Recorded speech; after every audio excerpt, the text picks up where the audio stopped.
Welcome back. We are Max and Sammy, and we're Master of Social Work students. And this is the last part of our parent education series on teens and technology. So, for this last installment, we're going to talk mostly about multiplayer games and things that parents need to know about safety and risks and what's going on. So, Sammy, take it away. Thanks, Max. So yeah, like Max said, we'll be focusing on multiplayer games and what that looks like. As always, the trigger warnings would be for like suicide and just overall violence. So I would just make sure to take care of yourself. And if this is something that would trigger you, please feel free to um, look past some of our previous stuff. Okay, Max. So we'll start off with like, have you ever played in a public multiplayer game of any sort? I think so. I mean, I'm not exactly sure what's meant by public, I guess. But I've played like StarCraft 2 with like other players online, like random people that I don't know. I've also played it with people I do know.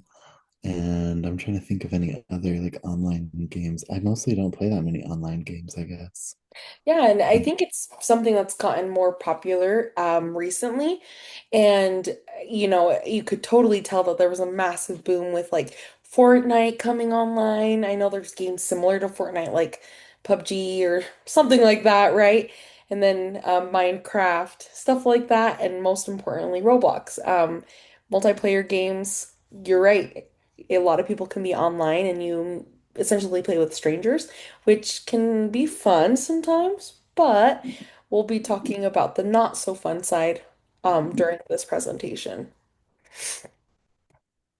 So the agenda today, we'll be talking about, what is a multiplayer online game? Um, why is it so popular? Some risks, as well as some common scams, some parental controls for like Roblox, real life reasons or like real life cases that reflect kind of the dangers of multiplayer games, as well as talking about healthy boundaries and screen time, as well as like what can parents do.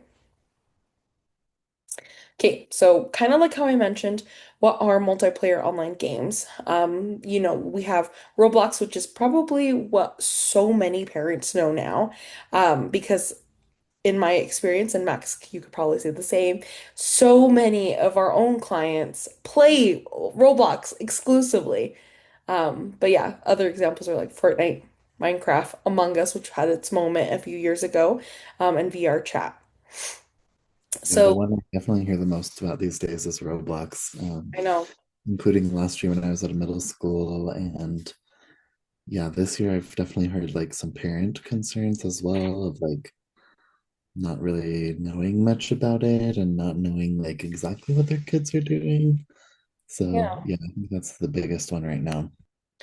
Definitely. And another thing, and we'll talk about this later, but Roblox, within Roblox, and even like things like Fortnite, there's so many different games within that server. So think of Roblox as the umbrella. There's so many things that fall under that umbrella. I know at Roblox, there's, from what I understand from my own clients and my own experience, there's d dress up games, there's like real life games, there's like games where you're able to have like an acquired target and other ones that you're supposed to like play hide and seek. It's really like it's almost like no man's land. There's so many things that you could do within these games. A lot of the kids that I've worked with like horror games on there too. Yeah. Yeah. So, a key feature about this is that children interact with other players in real time. So, when you see, your own children playing this, at the same time, there are multiple other people playing that same game in real time with the child that you're watching play. And it's important for parents to know that kids may be talking with people they have never met in real life. If anything, they are exclusively talking with people they've never met in real life. Um, and there usually is a chat feature, and we'll kind of go into that a little bit further in this presentation. So why is Roblox so popular with kids? There's about 70 million users daily. That's a lot of people. And I believe the US makes up about 20 to 19% of that. Many players are under the age of 16, and users can create their own games and worlds, like I said, under that umbrella. What makes it appealing is that you get social interaction, custom avatars, endless games created by other users. But on that flip side, kids interact with strangers and content moderation is not perfect. Of course, there are some settings that are supposed to be in place. And I was telling Max earlier about my own experience with Roblox. I actually got into the website and my nephew showed me a game on it. And in real time, I was able to see there was a chat feature. And within that chat feature, whoever let's say 10 people that were playing that specific game with my nephew utilize that chat feature. And there is some sort of safety net, if you were to write really terrible things or violent things, it blocks it out. But that being said, there's always ways to slip through the cracks. Um, I've seen people write profanities with a space in between, or maybe a dash, or maybe a messed up letter in between. So you're still able to understand the message, but it bypasses the safety guards that are already in place. And within that time I was watching my nephew play, there was already people in that chat asking like, "How old are you?" Stuff like that, which you could think, one, it could be a child trying to connect with another child, but on the more nefarious or the flip side of things, it could be a possible predator. And in Roblox, is it just text chat or do they have audio and voice as well? It's both. So text chat and audio. I think audio you have to get it's not an automatic feature when you first download it, but it's something you can turn on. So risks researchers have identified. There has been a lot of recent safety concerns, and we'll talk about some of the real life examples that I was able to find. But, there's reported issues of, predators using games to contact children, inappropriate conversations in the chat, exposure to sexual or violent content, grooming attempts. Some researchers have described certain spaces as deeply disturbing for children if unsupervised. So we'll kind of talk about, scams first. And although scams are really scary and stuff, a lot of these might be common sense to an adult. But oftentimes when you think about kids, it's kind of the opposite way, right? A lot of them don't go through the proper training or, common sense that we get like in the workplace of not clicking on phishing links, right? But, some examples of scams would be like free Robux money. And so, advertising some sort of like currency that they can get. And in Roblox, it's something it's most like most games and honestly, multiplayer formats where there is some sort of currency where you're able to buy different things, different skins, different, um, you know, like byproducts within the Roblox world. So like saying like here's free Roblox money or V-Bucks or whatever that might be. Fake giveaways, phishing links. So sometimes you can put in a link in the chat, or if you get like requests for account passwords, or fake friends asking for money. Very to maybe us as an adult think, okay, that's a scam, right? But a lot of the times there's so many there's a huge age range of children playing this, whether that's a 5-year-old or a 17-year-old, right? Some red flags would be like click this link for free items, send me your password, don't tell your parents. Another thing to be for Roblox specifically, I know that you could gift other people stuff, so to be wary of that as well. You could gift someone, let's say, that, a special feature to a game by someone else purchasing it and then giving it to your account. So it kind of gets confusing, but we'll talk about ways to hopefully make that a little bit less common. So, Roblox parental controls. Roblox, I think, is one of the most popular one. And with that being said, there's been a lot of what we said, things getting through the safety guards and nets. So they have a really robust parental control. They provide several safety settings that parents can enable. These include like account restrictions, content maturity filters, friend controls, chat restrictions, purchase protections. Parents can also, review friend lists, control who can message their child, limit experiences to age-appropriate content. This is a website where you're able to kind of see what kind of parental controls you'd be able to do for your child's account. Um, but it shows parents how to control chat settings, manage friends and messages, set age-appropriate content restrictions. And also, Roblox also allows parents to view, block, and report connections through the parental dashboard. So I would really highly encourage you guys to visit this website and kind of see what you can do to hopefully lessen any sort of risk for your children. Okay, so boundaries and safety for multiplayer games. So helpful family rules may include like no private messaging with strangers. Parents must approve new online friends. Don't share personal information. Never move conversations to another app, which is also very common where um, let's say somebody is trying to get more out of your child, and instead of being in this setting where, like I said, there's some sort of safety guards already in place, going to a different app, whether that's Instagram, Snapchat, Discord, Telegram, all of those other places are not as restricted, especially when it comes to private messaging. So, that was also something I'd be very wary of if your kid does play Roblox, maybe following through and checking other social medias as well as report and block suspicious players. So teaching children if someone makes you uncomfortable online, tell a trusted adult immediately. I know all hear about stranger danger, right?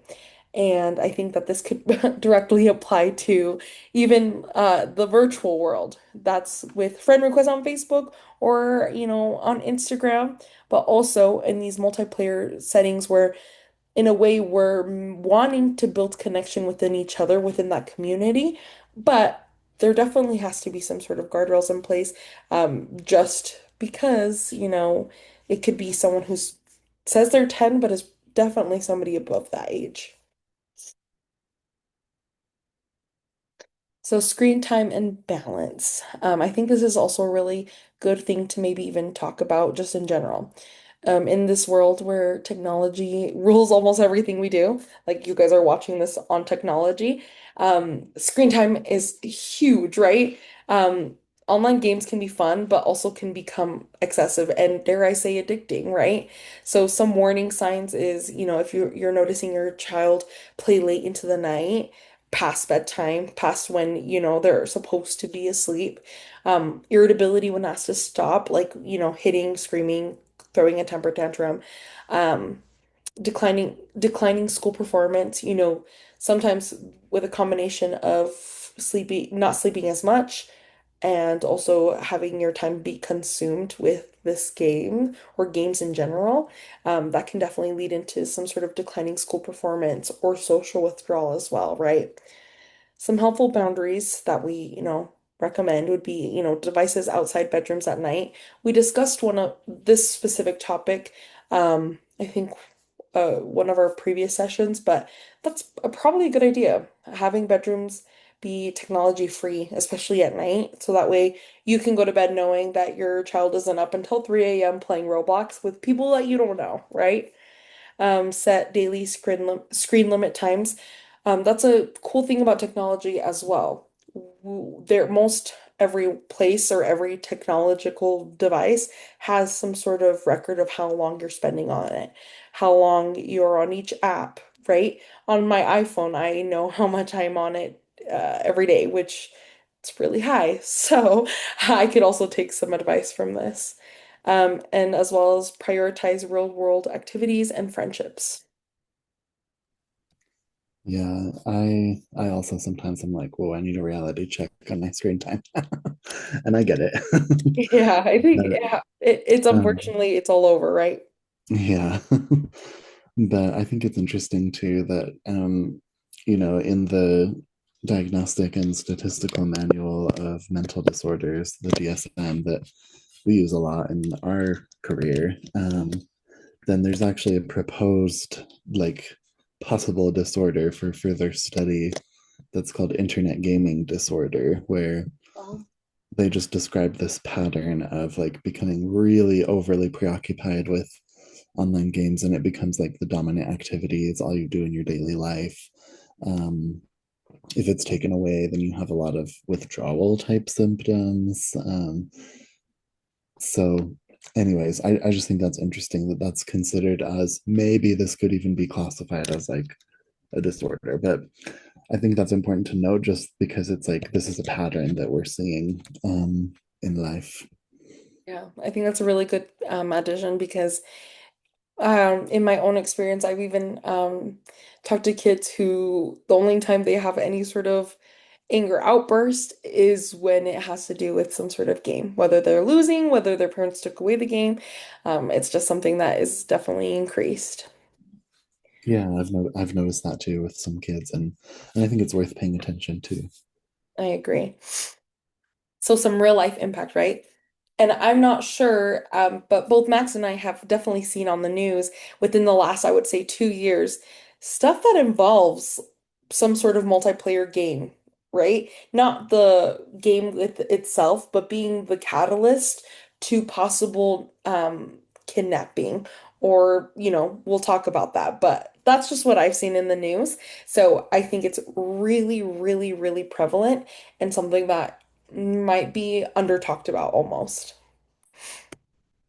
So we'll talk about a few cases. With this specific case, Matthew McTurno Naval is a 27-year-old man from California who contacted a 10-year-old girl through Roblox and Discord and convinced her to leave her home in the night, I think, to meet him. And she was reported missing and later found in his car about 4 hours later from her phone, 4 hours from her home. This man was arrested and charged with kidnapping and unlawful sexual conduct with a minor. A huge takeaway here is that predators sometimes build trust with children online before attempting real life meetings. So who knows how long they had been speaking through like Roblox and then moving to a place like Discord, to talk and to get to know, the things that grooming is known for, building rapport and relationships and trust, and then proposing some sort of in-person meeting where more abuse can be one, physical, and two, more traumatic. Another one is David Ibarra, who is a U.S. Air Force airman. He's 31 and he posed online as a 13-year-old boy and then contacted a 9-year-old girl. And after through connecting on TikTok and continuing communication on Roblox, he coerced the child into sending explicit images and even paid her through Apple Pay. He was arrested and charged with sexual exploitation of a minor. And this also really directs to our last topic. So if you haven't seen our last, I think it was one or two sessions ago about sextortion and sexting and stuff like that, this is a really, really good example of that as well, right? Connecting through a third-party site, which was Roblox, and then somehow a crime being committed. And so a key takeaway here is predators often pretend to be another child to gain trust. You never know who's behind that screen, unfortunately. And then this is also another case that I found extremely interesting about Ethan Dallas, and only interesting because it really does show the damaging effects of connecting with strangers and using that as blackmail. So, Ethan was a teenager who began interacting with someone through online gaming platforms. According to the lawsuit, a predator befriended Ethan online, convinced him to share explicit images, and then blackmailed him for a year or for years. Ethan later died by suicide at age 15. Sextortion can develop from online gaming friendships, right? It doesn't have to be something like um, dating someone and then they are in possession of some maybe sexual material of yours. It can start from someone you don't even know, right? So definitely something I would keep on the forefront of your mind, especially when you have kids. And this kind of stuff affects not only children like who are under the age of like 12. This is very much prevalent in teens, right? And another thing that Max and I were actually talking before we started this is this is recent, within the last year or so. But on Roblox, there has been reenactment of ICE raids and protests. And recently there has been an influx of this kind of behavior. And although it's against Roblox guidelines, like we said, things slip through the cracks. So instead of saying, the whole word, it's F ice, right? And of course, Roblox and probably whoever's monitoring it thinks, that's not a political statement, right? But the reenactment can come in so many different forms, and we included this picture because it's just kind of a real life example of how this stuff is happening in real life. And this is a way to how children might be processing real life events and making sense of the impacts within their own community because of the recent ramp up of ICE raids and them coming into schools and ripping apart families. There is some sort of reflection on children and also a way to actually express this kind of just reflection on what's going on in real life and moving it onto an online platform. And there is a line of like, could this come across, for example, the raids itself, could this come as off as hateful or something like that? Maxie, do you want to add anything about this? Yeah, just that I think that this is consistent with like what we know about how like trauma impacts children too, because a lot of times like children who have been through some kind of traumatic experience might recreate it through play. And that might look like playing with stuffed animals or dolls or drawing. And nowadays it also might look like recreating it in Roblox, which is just another way that children play now, right? Um, An outlet. and I also thought it was interesting. I didn't know this, but apparently there's been other like political actions happening on Roblox in the past, like during the Black Lives Matter protests here in the US in 2020. There was like virtual protests happening on Roblox as well. And apparently also there was like a big in 2023, then a bunch of Malaysian Roblox players organized a big pro-Palestinian protest that was like to express solidarity, and it was huge. There was like hundreds of thousands of people that visited it. Yeah, I think it just really shows that um, children are so in tune and also know about their surroundings, but maybe express it in different ways than maybe an adult would, right? And it's just changing as time changes and electronics change and technology progresses. It can be shown in different ways. Okay, so what can parents do?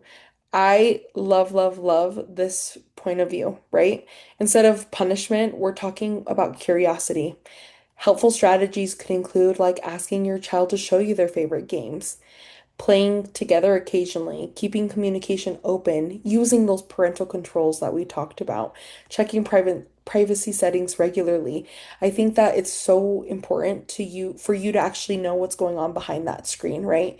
Knowing what does it look like when my kid turns on Roblox or Fortnite or whatever and genuinely plays with it the way that they've done for hours a day. And where could these gaps of safety be? How could I, as a parent, understand the complexities of technology and also prevent any sort of issues for the future, right? I think that we as adults can sometimes think, oh, do your thing on the computer or the iPad or the phone, and then I can do what I need to do. But I think that's where sometimes the mentality gets a little skewed is that we should be engaged the same way that we would maybe ask our child what a book is about or what the show that they're watching is about. I think the same thing applies to the games. And even being engaged to build that rapport or trust within your own child. So that way they know, oh, my mom or parent or dad know how to play what I'm playing and find some sort of interest. That way I'm able to form relationships or a deeper relationship with my own parent. And with that, in turn, they trust you more, right? So the Yeah. goal is, mhm, Sorry, can I add one thing there? of course. And actually, I thought it was cute in the Rolling Stone article where we pulled that screen grab image from that we just showed. I thought it was really cute that a parent was basically saying that her son wanted to like virtually protest against ICE. And so she actually made a Roblox account to join him in it, and they did it together. And I just thought that was a really cute way to show that like she was engaged, and like you're saying, she had this curiosity and wanted to do it alongside her child, because that's going to build like a more trusting kind of space where like now if something strange happens in Roblox, he can probably talk to his mom about it, and she's played it with him at least once, and so she'll kind of understand a little more. Yeah, that's well said. I think that there's no hurt in building connection, right? And so the goal being safety and trust, not secret surveillance. And we've mentioned this in previous stuff before, right, Max? Saying that, it's always good to be transparent with our own kids, right? Okay, so some helpful resources, and a lot of these have been mentioned in previous sessions as well, but the National Center for Missing and Exploited Children, the Cyber Tip Line, the NetSmart's online safety program, FBI Internet Safety Resources for Families, the Roblox Parental Controls and Safety Center, Connect Safely Parent Guides, the NSPCC Online Gaming Safety Guide. And if you suspect online exploitation or grooming, you can always report that to cybertipline.org as well. And I shouldn't have put or, but as well as local law enforcement immediately. And You're there's also sorry, there's also another website it's called the Internet Crime Complaint Center, and it's just ic3.gov. And that's another place for reporting like um, internet-based crimes, and it's run by the FBI. So that's another one that might be applicable. awesome. And then Thanks, Max. also the FCC, I think, has their own. Actually, it might be one of the ones you already mentioned, but they also have their own things, like specifically for scams. Hmm. Okay. Well, thank you so much. This has been our project for a long time coming, so thank you to anyone who has watched these videos and taken the time to view them. Yes, thank you. Hope you learned something good, and we can always keep the conversation going and learn more. So I'm sure someday we'll revisit this and have to change it and add whatever the latest Oh, I'm technology sure. we can. I'm sure. Thank you.